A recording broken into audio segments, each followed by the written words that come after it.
Great. So in this lecture, what we want to have a look at is do follow links versus no follow links. We want to understand what they are, what's the difference between them, and which one is the one that actually gives power to our SEO efforts and which is going to get us to the top of the search results. So we're going to start with a little bit of theory, then we're going to move into some real examples. I think this is great to do it now before we start talking about specific link attraction or link building strategies. And also, if you've any doubt whatsoever about what actually is a link, when we go into the real examples, I think that's really going to clear that up. Okay, so just to recap a little bit, we know that search engines see a link as a sort of vote of confidence, i.e. that we're an authority on a particular topic. So if we have a lot of sites from around the internet pointing to our page for this particular topic, the search engines pick up on that and say, whoa, it must be great if everybody's linking to it. And as a result, they put it in front of their user who's searching for it in Google. So by default, all links are do follow. This means that the vote is passed through the link. The authority is really passed through the link. However, Google developed what's called a no follow link attribute, really with the purpose of tackling spam. So no follow links do not pass a vote through the link. And here's an example of what that actually looks like. This is the HTML code. So as you can see, this is the actual link here, udemy.com, and you can see relationship no follow. So no vote will be passed through, no authority will be passed through this link if I say publish that on my page, and this would be the anchor text. This is what I would see on my page. Okay, so a lot of sites by default are no follow because they want to reduce spam. So sites like Wikipedia, many blog comment boxes, most of the social networks by default they have no follow links. And again, that's really to prevent spamming. Imagine if all the social networks had do follow links by default. Everybody would just be going to Twitter, going to Facebook, going to Reddit, and just posting loads and loads of links back to their site. But of course, there's no sense in that, so they made up this rule, the no follow, and that really takes away all of that activity. Great, so to bring it to life really, I thought let's look at a couple of real examples. And here's a blog that you may be familiar with. It's a guy called Tim Ferriss. It's the 4-Hour Workweek. He wrote a very famous book. But as you can see, he's got a new article published today.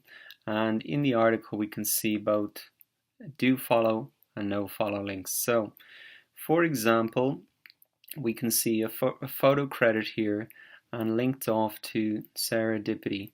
So what you can actually do is go to View. This is on Chrome, but you can do it on other browsers as well. There's an option for this. You can go Developer and you can go View Source. And so what you can see in here is the actual HTML code of this particular page. So if we search for, let's see, Serendipity. Okay, so this is the photo credit that we saw here. And what we really want to see here is if this is a do follow link or a no follow link. So what we can see is here's the actual link. This is the anchor text that we can see on the page. And we can see that that is just a normal link. There's no follow put in there. So that's going to pass through the vote to her Flickr page, a bit of authority from a high authority site here, very popular blog. So good, well done to Serendipity there. Now let's have a look at some of the comments then. So let's have a look if these are no follow links or do follow links. So let's just type in Jeffrey S. So Jeffrey S. Here we go. So Jeffrey S. has made a comment, and really this is a link back to his Gravatar profile. And so as we can see here, it's external no follows. So as you can see, if you were to make a lot of blog comments there on this site, you wouldn't be getting a vote back to your site, even though there is actually a link there. Great, so I showed you looking at the source code how we can find out if the link is a do follow or no follow. But really there's a quicker way to do this. We don't have to do it manually every time.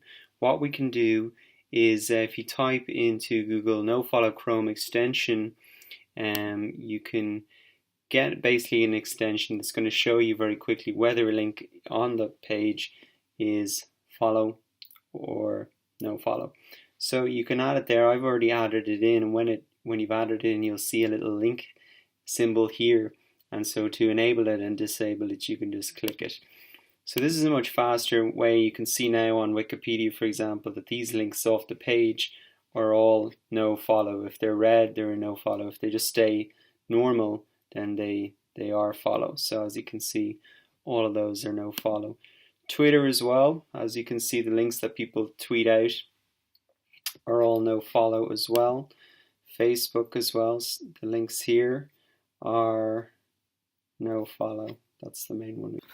Great, so summing it up, really do follow links are the ones which have the most power for SEO, and so you can use this Chrome extension that I showed you when you're link prospecting to have a look at the sites that you think could be potentially good sites and see if they allow do follow links, and just to have a bit of a analysis tool there to determine what is their current policies, and that'll help you to determine then which might be the best sites for you to target in terms of building links from.